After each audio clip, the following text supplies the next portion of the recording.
I think that most people who care about the quality of their life have to look to their brain health and their mind health. And today we're going to take a very in-depth and broad-based look at brain health, what makes brain health, what makes mind health. And I'd say, if you care about your brain and your mind, tune in. All right, welcome everyone to a new episode of the NeuroFlex podcast. I am your host, Toby Passman. If you guys are looking for a real way to upgrade your brain performance, check out neuroflex.com. Learn more about the QEEG brain mapping that we do to assess the electrical activity of your brain, and then the different neuromodulation technologies such as neurofeedback, photobiomodulation, and several others that work to correct some of those electrical imbalances and restore your brain to optimal functioning. So if you're in the Miami, Fort Lauderdale area, we currently are doing a mobile service there. So go check us out, neuroflex.com. On the show with us today, we have a very special guest, Dr. Robert Hedaya. Dr. Hedaya is a caring, compassionate doctor who is devoted to restoring each of his patients to health. He gets to know each patient thoroughly, psychologically and medically. Dr. Hedaya has been at the cutting edge of medical practice, psychiatry, and psychopharmacology since 1979. He has decades of clinical training and experience, is board certified by the American Board of Psychiatry and Neurology, a distinguished fellow of American Psychiatric Association, and is certified as proficient in psychopharmacology by the American Society of Clinical Psychopharmacology. Dr. Hedaya acquired specialized training in psychiatry at the National Institute of Mental Health. So Dr. Hedaya, welcome to the show. Hi, thanks for having me, Toby. It's a pleasure to be here. Of course, of course.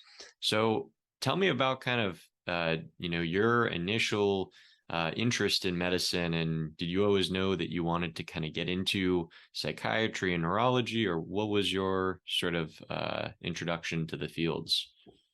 That's a great question. It's a funny thing because it was really kind of an accident. I was in medicine. I actually was matched to be a surgeon. And my fourth year of my training, I had a couple of electives to take, and I just had to take something. I really didn't like psychiatry at all, even though I was a psychology major in college. And but I had a child, and I thought, well, let me take child psychiatry. Maybe it'll make me into a better father. And, I learned something. So I did. And I had a great mentor, and I taught me how to hypnotize a guy who was a 10-year-old boy, actually, who was hospitalized with abdominal pain. They couldn't figure out what it was. So he sent me up to hypnotize him. And I said, well, I don't know how to do hypnosis. He says, well, lie down, I'll teach you. He taught me how to do hypnosis in 10 minutes. He says, now go hypnotize him. So I went upstairs to the 5th floor, introduced myself, hypnotized him, age regressed him down to 3. And then I got to 3 and I realized he'd never told me how to get him back. And so I had to improvise. And anyway, long story short, I brought him back. His pain went away, and I was blown away by the mind. And I was like, wow, I will never get bored here. The brain is an amazing thing. And so I switched, actually, and changed into psychiatry and went down the traditional road and integrating various types of psychotherapies and psychopharmacology. And then eventually, through my own chronic fatigue, after I wrote my first book, I developed chronic fatigue syndrome and treated myself and basically learned about functional medicine, which I was doing before. I was kind of always following the truth in science, and it leads you to functional medicine, among other things. So, but then I took formal training back in the late 90s, and I've been practicing functional medicine since. Awesome. And what can you tell me about kind of like functional psychiatry and just, you having kind of seen just the traditional, psychotherapy and medication route? What was your experience with that, and how do you see kind of some of these additional therapies, such as like the hyperbaric oxygen, neurofeedback, these different modalities? How do you see those kind of compare to the more traditional ones? Okay, so I would say let's have 3 baskets. Let's have traditional psychiatry, which is basically medication and psychotherapy. And then the second basket is functional medicine. And the third basket is what I call Hylane, Hylane technologies. So the first basket has use, although the truth is the studies show clearly that psychopharm for depression, for example, is not really any better than placebo, although in some people it clearly is helpful. So I would not throw the baby out with the bathwater, but there's excessive reliance on this.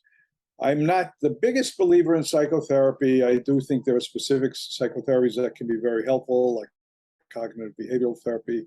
There are some targeted therapies, but I personally have come to believe that most of what we see as psychiatric and psychological is actually not. That it's based on either problems in the body, physiology, metabolic problems, infections, the functional medicine stuff, or it could be in the brain from traumatic brain injuries or network imbalances, or genetic problems, etc. The psychology comes in two places. One place is, how do you adapt to your problems, which your limitations? Do you do it with grace, or do you drug yourself? How do you adapt, right? The second is character. Character is something that can be learned, but character, I would define it as loosely defined as learning how, or being able to balance self-interest against, or in concert with, the collective interest, cooperation versus self-direction. There has to be a nice balance there, and that's character. And morals, etc. These things are learned. You don't need a psychotherapist for this. You can do it at church. You can do it through the Bible. You could do it through 12-step meetings. There are different ways of doing it. I don't think a therapist is necessary. Therapists might be very helpful for trauma, severe depression, things like that.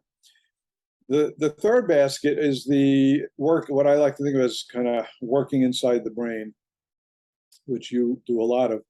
And for this, we do a very detailed analysis of quantitative EEG, look at networks, look at surface areas, etc. And then we use hyperbaric oxygen sometimes to heal head injuries, to work with people who have, early dementias. And we use a laser. We use the QEEG to guide the laser, which is one type of photobiomodulation. Some people use LEDs, which are a lower level light. The laser is a higher intensity light, and we direct it to specific areas in the brain based on what we see in the QEEG. And that has allowed us to actually do some pretty, well, I don't know what to say except unbelievable, literally unbelievable things. Like I published a paper on this in March, reversing 7 years, a woman who had facial blindness. She couldn't remember faces after, and I wasn't trying to treat this. I was trying to treat something else with the laser. She also had seizure and she had early dementia. But lo and behold, after the first treatment, her facial blindness was cured. And we did objective testing. So I published that case.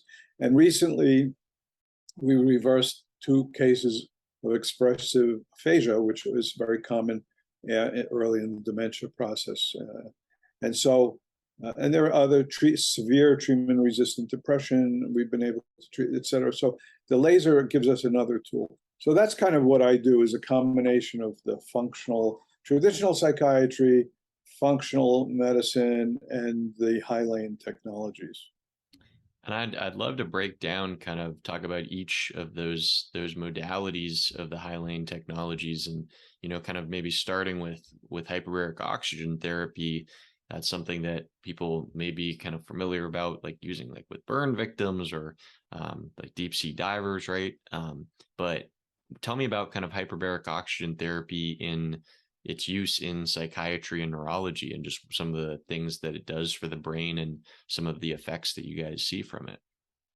Well, it's a great question. So hyperbaric oxygen is pretty amazing. So, I actually started using it back in 2019. And what it does, it's really not actually as much about the oxygen as it is about the pressure. Some people like to use very high levels of oxygen, 100% O2. I actually don't like to do that because it can create free radical damage. I'm just not that comfortable with that. There may be situations where that's a great thing to do, but I generally avoid that. We will pump in 100% oxygen into the chamber, but the people are not sitting, breathing the mask from the mask with that. So the way that it works is it increases. There are lots of mechanisms, but it increases blood flow basically into the small capillaries, oxygen flow, nutrient flow, and by doing this, obviously, the tissues get more nutrients, more of what they need. It increases stem cell production in the brain. There's some evidence for that. And when you deliver these things, you basically have tissues getting what they need, and the body can actually do some repair. Awesome. Okay, so that's hyperbarics. So tell me about. I'm really intrigued by the laser and specifically, using the QEEG to guide the laser treatment. So first off, kind of why the laser, and also if you could sort of break down the difference between maybe what people are seeing with like commercial devices, like photobiomodulation devices that are maybe lower intensity, as you mentioned, versus kind of this higher powered laser. Well, so first of all, the light, when the light enters the brain, the way that the probable, most likely, most important mechanism, and we don't know for sure, but we believe this to be true, is that the photon actually enters the cell and goes into the mitochondria, complex 4 of the mitochondria. The mitochondria, for people who don't know, think of it like a battery of your cell, and think of it like it has 5 pores. There are 5 complexes, and when you eat food, the food is converted in such a manner that the food helps activate the transport of electrons, which is basically like electricity, from complex 1 to 2 to 3 to 4, etc. Right? So these electrons are being handed off. Now, when they get to complex 4, what normally happens is complex 4 combines the electron with oxygen, and the result is this ATP, the energy molecule, that basically without ATP, we're dead. ATP runs every process. It's needed. It's the energy molecule is produced in complex 4. At the outside of this pore in the battery, in the mitochondria, is a nitric oxide molecule, NO. The nitric oxide molecule is sitting there, and the photon kind of bumps the nitric oxide off the pore, and it allows the flow of ATP to flow more generously, let's say, and so energy molecules are released.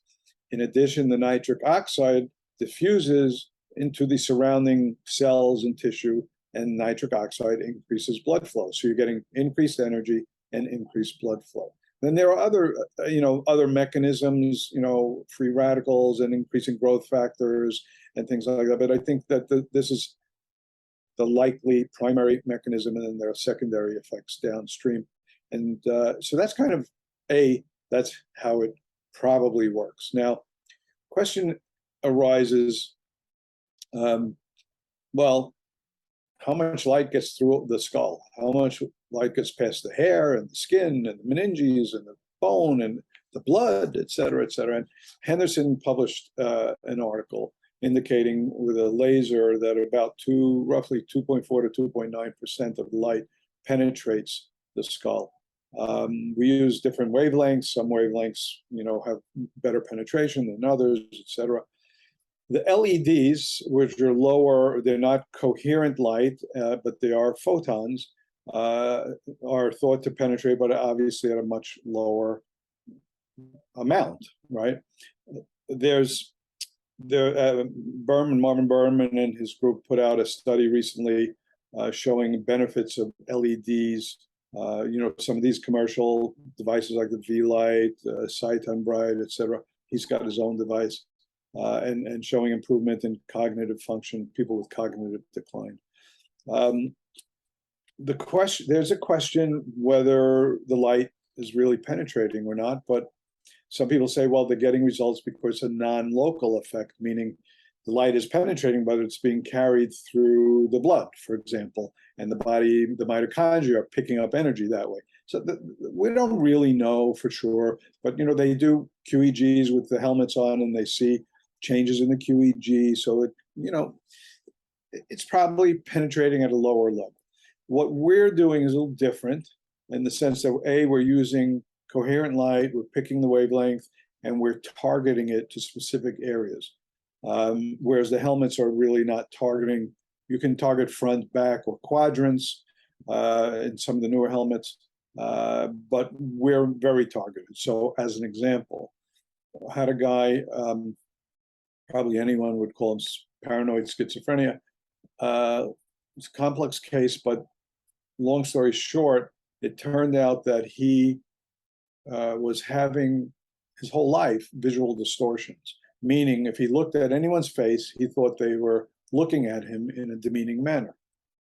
Well, when I did his quantitative EEG, his whole brain was normal except for two tracts, and one was the longitudinal occipital tract, fasciculus, which goes from the front to the back, and it controls the valence, the emotional valence of a face.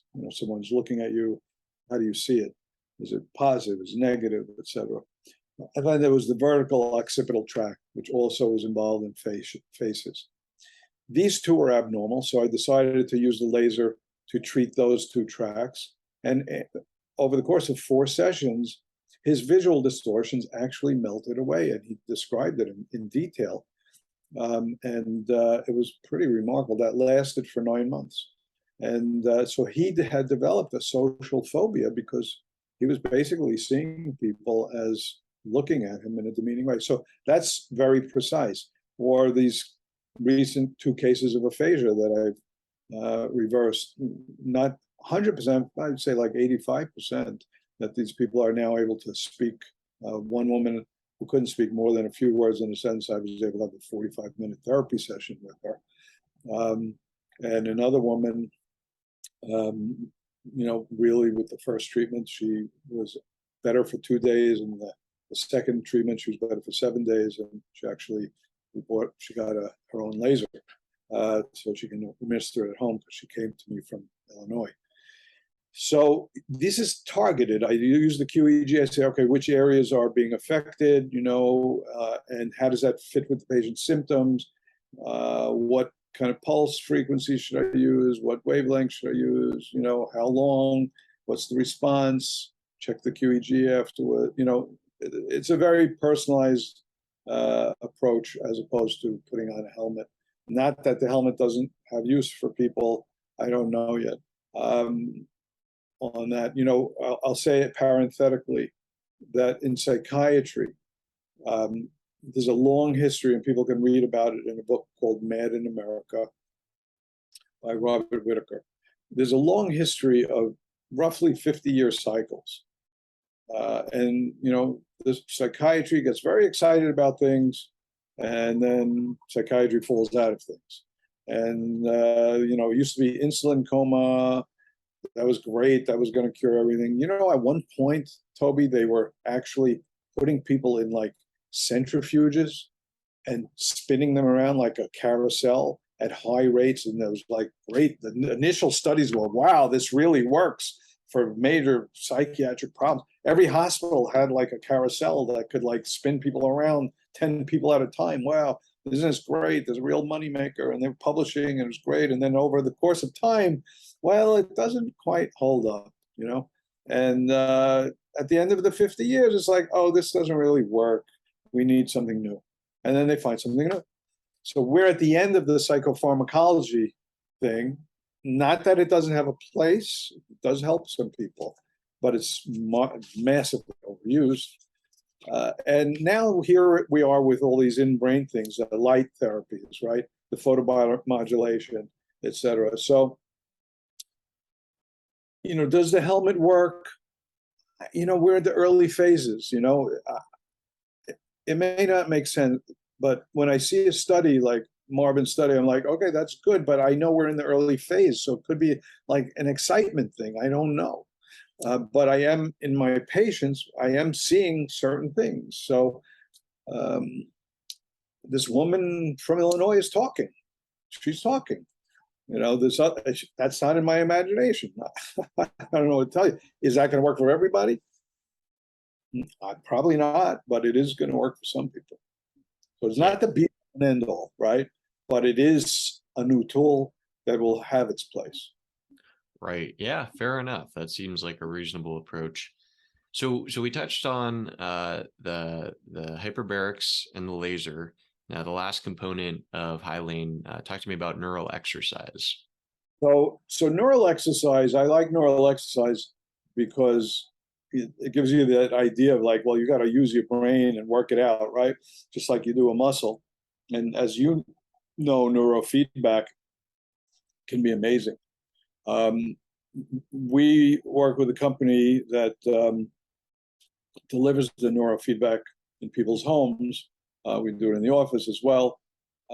And they told us that our patients do better than most patients. And that's because we do the functional medicine first.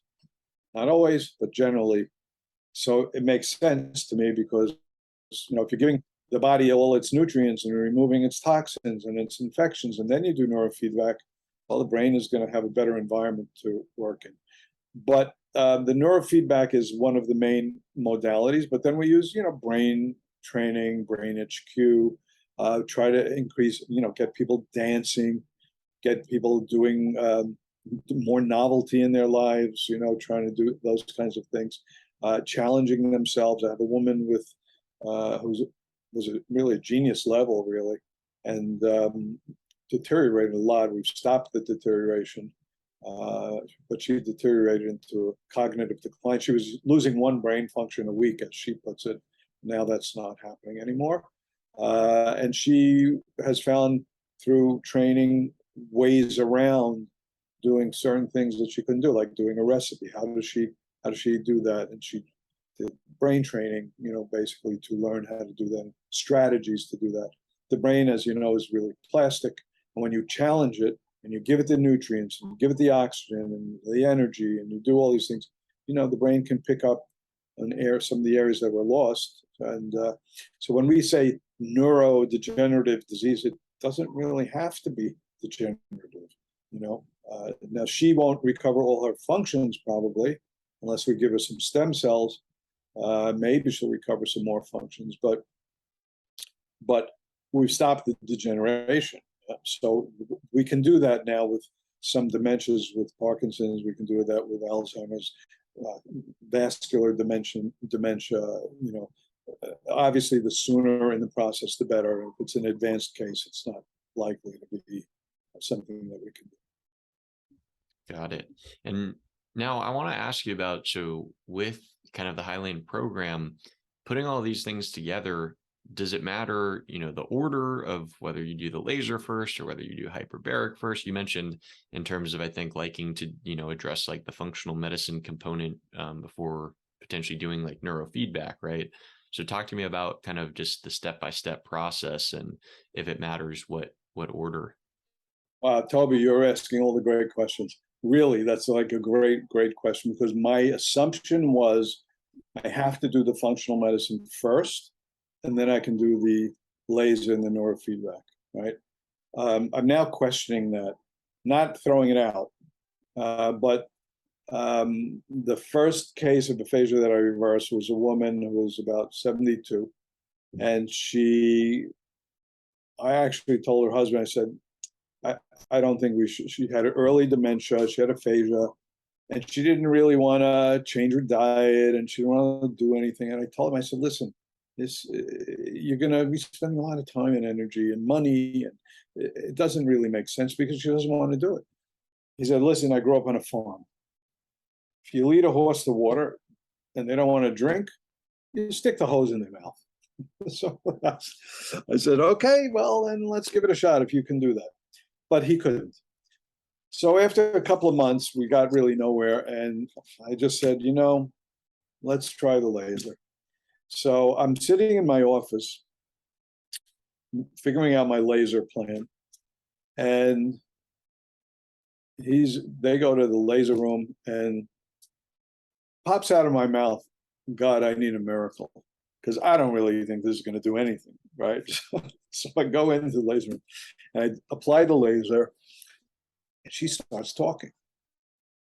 And I have tears in my eyes, and he has tears. We're both like blown away. And she had, I don't remember, 20 or 30 more treatments.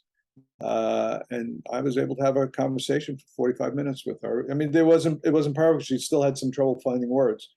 So I didn't do any functional medicine there, and she's responding.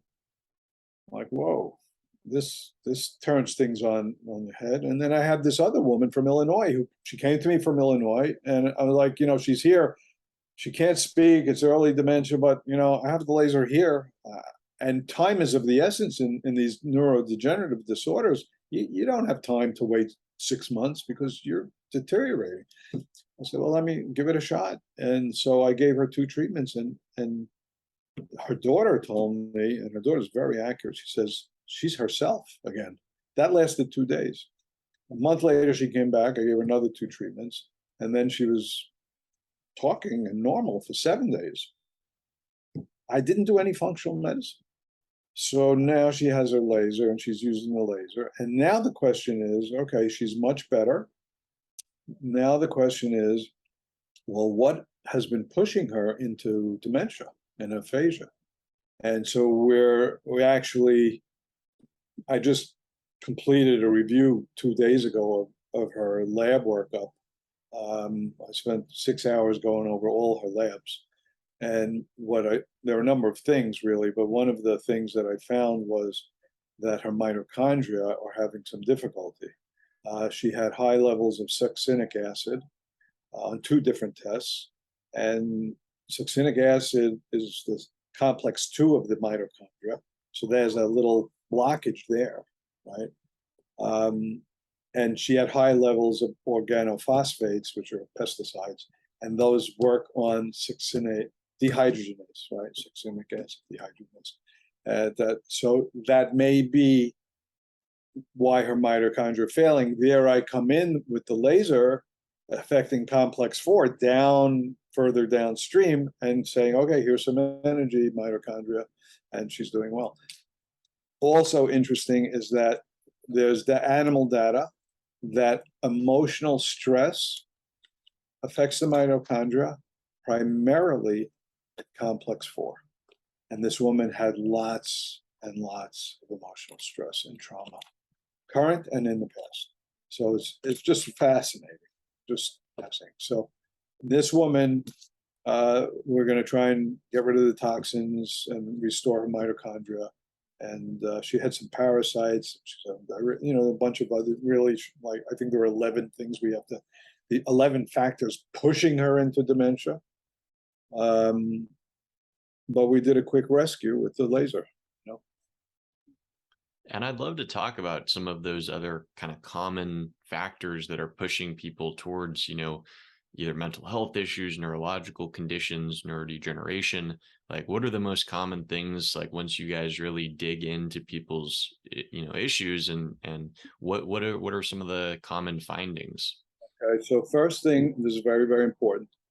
The data is pretty clear now that depression and PTSD are risk factors for mild cognitive impairment and dementia. About 30 to 50% of people with depression, recurrent depression, will end up with mild cognitive impairment and dementia. Now, this means that the underlying processes, which is what you're asking about, that underlie depression are also the same processes that underlie neurodegeneration in many people, right? So it's the same thing, and the depression is kind of like the first sign in 30 to 50%, okay, of depression, patients with depression. Now, what are the most common things? So we break these things up into nodes. I'll call them nodes or systems, right? So digestion, nutrition, immune function, infections, inflammation, detoxification, toxicity, right? Oxidative stress, mitochondria, hormones. Every hormonal system affects the brain. Genetics, epigenetics, which is methylation. We think of it as methylation, genetics, epigenetics, structural problems, head injuries, right? Those are the main categories. Now, generally, I would say the most common problems fall into the hormonal, immune, and nutrition, digestion areas. But by the time people come to see me, there's usually a list of 10 different things that need to be corrected. So, some people have sleep apnea, for example. That's a structural problem, but that's also could be a hormonal problem, because if you're hypothyroid, you can have sleep apnea. This woman I was just telling you about with the aphasia, her copper level was 203. It should be 100. Well, high copper is toxic to the brain. And, well, she has copper pipes. So she has a lot of toxicity. She has the pesticides. She has the copper. Mold. She has mold. She has a mold called mycophenolic acid, which suppresses the immune system. It's such a powerful immune suppressant that the pharmaceutical companies put it into a pill and sell it for a lot of money. You can also get mycophenolic acid from blue cheese. So that's, everyone's different, but I'd say immune system, infections, inflammation, Lyme disease, for example, Bartonella, these types of things, as well as hormones. The hormones are generally almost always, not always, but almost always a secondary effect, like after years of stress and trauma, immune function. The hormones kind of give out with age, nutrition, etc. So that's kind of I'd say the 50,000-foot view.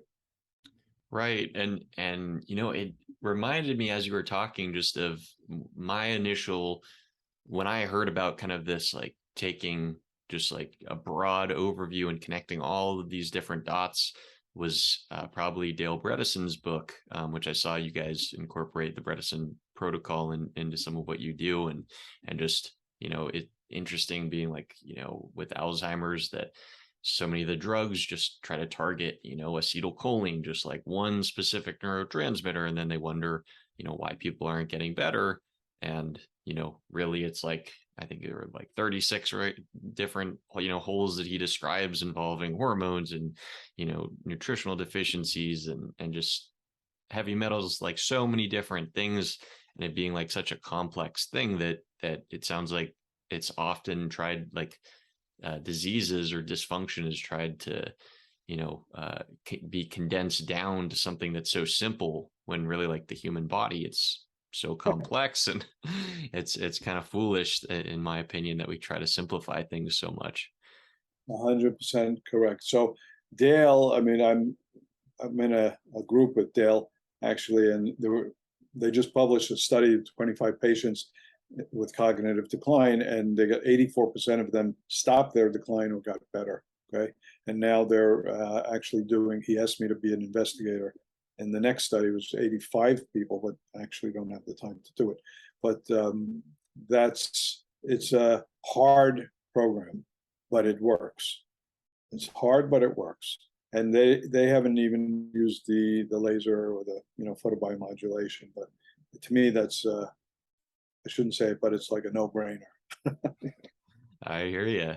So I wanted to ask you, we've been talking a lot about kind of like treatment of different dysfunction and, mitochondrial dysfunction and neurodegeneration. What can you tell me about preventative measures that people can take, to hopefully not get to that point of maybe like needing some of these advanced therapies, or at least prolonging their, health span as much as possible? Yeah, so that's a great question, because it's ultimately going to be about prevention, right? And So preventative, avoid traumatic brain injuries. We have our kids playing lacrosse, playing soccer, playing football, having car accidents. And these head injuries have effects which are not appreciated in the general community, the medical community. And the effects are not always immediate either, because you may have a head injury when you're young, and then when your brain tries to reorganize itself, as it does in adolescence, late adolescence, you may have difficulty, and your problems may actually show up at that point, years after your head injury, because the brain can't properly reorganize. So traumatic brain injuries, preventing them at all costs, really. The brain is, sensitive organ. And then I would say clearly diet is important, critical.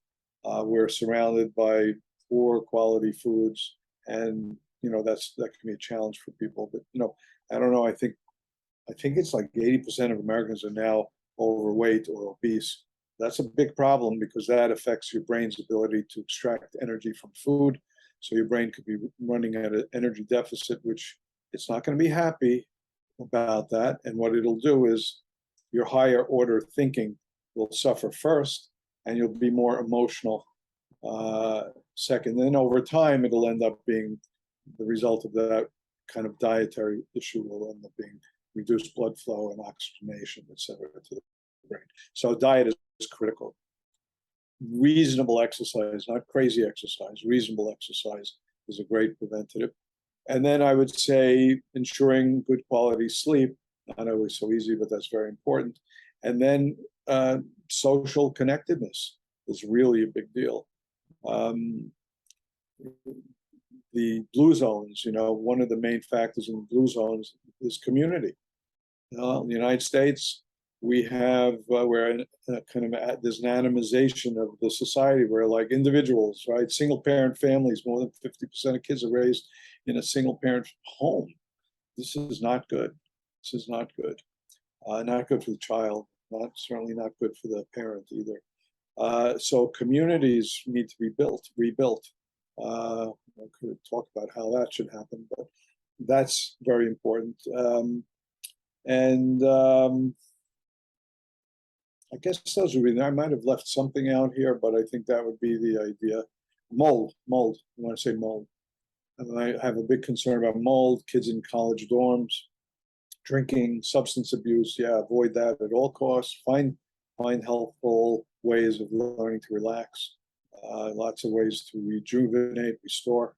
Those are important. So there's a lot of stuff. There's fundamental stuff, but these are lifestyle things, right? These are all lifestyle things. So basically, and maybe the bottom line is deal with your lifestyle, develop a healthy lifestyle. That might be. Now, some people might have genetic vulnerabilities, obviously, but it's really, in a way, as I think about it, it comes down to lifestyle. Right, and I think that's super empowering. I'll say one other thing, though, just to take away some of the power. I'm sorry to do this, but it is lifestyle, right? But we are like bacteria in a petri dish. So if people don't know, a petri dish is like a little disc with a culture medium, a gel, and you put a little bacteria in there and it'll grow. But how that bacteria grows depends on the culture medium, right? So we are like bacteria. We grow depending, and our genetic expression depends on the culture medium that we're in, our culture, right? So can the bacteria, or can the human on their own change their lifestyle, change their eating, change their relaxation, change their relationships, their community? You can, but it's a conscious effort. You have to be very mindful and directed, because the force, we are social animals, we're connected to people, whether we know it or not, or we like it or not. We connect to our culture, we're connected to the people that are around, and we are strongly influenced by those that we're around, right? Even rates of obesity. If I hang out around obese people in 3-4 years, I'm going to be overweight. That's just going to happen. Can I stop it? I could probably stop it. If someone said to me, if you can not let this happen, you're going to win the lottery or something. Well, maybe I could do that. But not knowing that, I probably can't. So understand the cultural influence is very powerful, but yes, ultimately it is lifestyle, and ultimately it's in your control.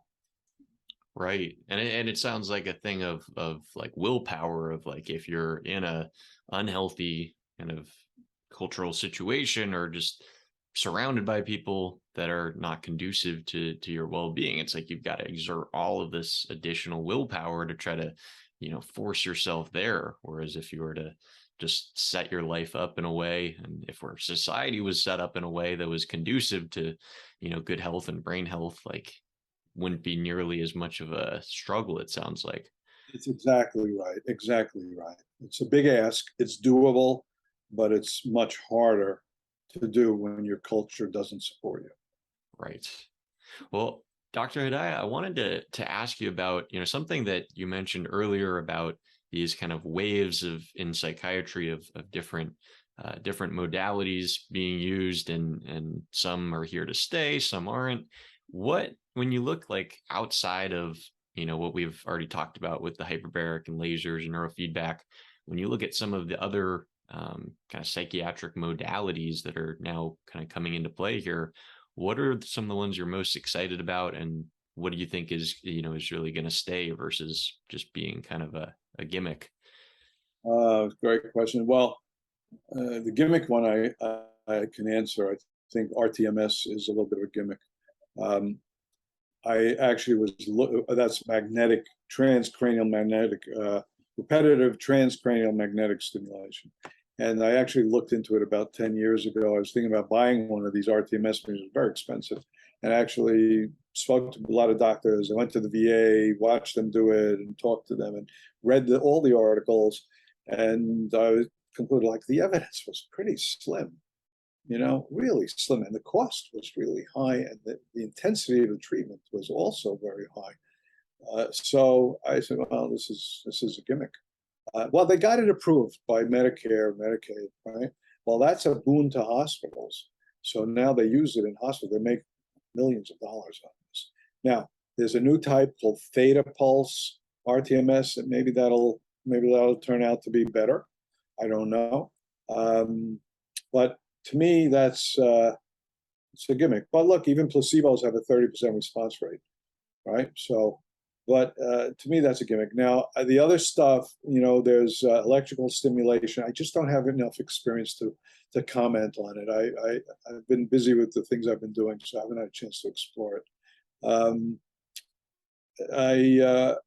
If I had my druthers, if my wish could come true, it would really be to heal the culture, to clean up the toxic chemicals from our environment. The people that I see now are so much more ill than they were when I started. When I started, if a patient came to me with depression, I don't know, I knew that, month, 2 months, 3 months at the outside, they would be better. But now there's so many things involved. There's the treatment could take 6 months. It can take a year. Depends what it is. Now there's this thing called mast cell activation disorder. I don't know if you've heard of it, or your listeners have heard of it, but it can present as anything, almost anything, and it's so common. Well, this was not around before that I know of. Not that it never existed, it did, but the inflammatory stimuli that provoke it kind of cross-react with your genetics and your diet. It's just so much more prevalent now. So these are people who come in and they can't even take a supplement, or they have certain foods they can't eat, or they choke on their food, or having anxiety, they're having hives, they're hypermobile, and then it's a whole new skill set of being able to treat these people. So, illness morphs, and treatments morph over time, and so there'll be, there are approaches to mast cell activation disorder. I'm not giving a really long-winded answer. I guess at this point, I don't know. I'd say the major stumbling block in psychiatry is patients being able to do what they need to do. I would say that I really feel that we have, I'll speak to myself, I have so many tools, and I have a systematic way of approaching things that I feel like, for the most part, I know what to do. I know what has to be done. But getting people to do it, that's another story. So, we have coaches and nutritionists and therapists, et cetera. We have a team of people that help people, but ultimately it comes down to, do they have enough support and structure and ability to do, a complex workup, a complex program to change how they function. That's ultimately what it comes down to. I hear you. Well, Dr. Hedaya, we're coming up onto the end of the show. Before we wrap up, though, I just wanted to ask if there's any loose ends that we haven't tied up in just everything that we've talked about related to functional psychiatry and these different modalities. Anything that we missed? Yeah, I think the thing that we missed is spirituality. I think now not everyone's oriented to this way, but I would say that it's always to someone's benefit to be well connected to something transcendent outside of themselves. And so obviously that can take all kinds of forms. It could be a community, it could be a cause, it could be a church, synagogue, it could be lots of things. It could be God, if you want to call it God. It could be through prayer, it could be through meditation. But I believe that developing the idea that we're not in control, that we do the best we can, but contrary to what we would like, and contrary to what the facts are, we're mostly in control of our attitude and our decisions. Very well said. I definitely agree with that. Well, Dr. Hedaya, it's been a real pleasure having this conversation with you. For the listeners who found this information useful and want to learn more or connect with you or just find out more about Hylane, like where would you direct them to? The best thing is to go to my website. There's lots of stuff there, videos. There's a lot of stuff on my website. We try to keep it updated and a lot of information there. And then my website is Whole Psychiatry, kind of like Whole Foods, WHOLE.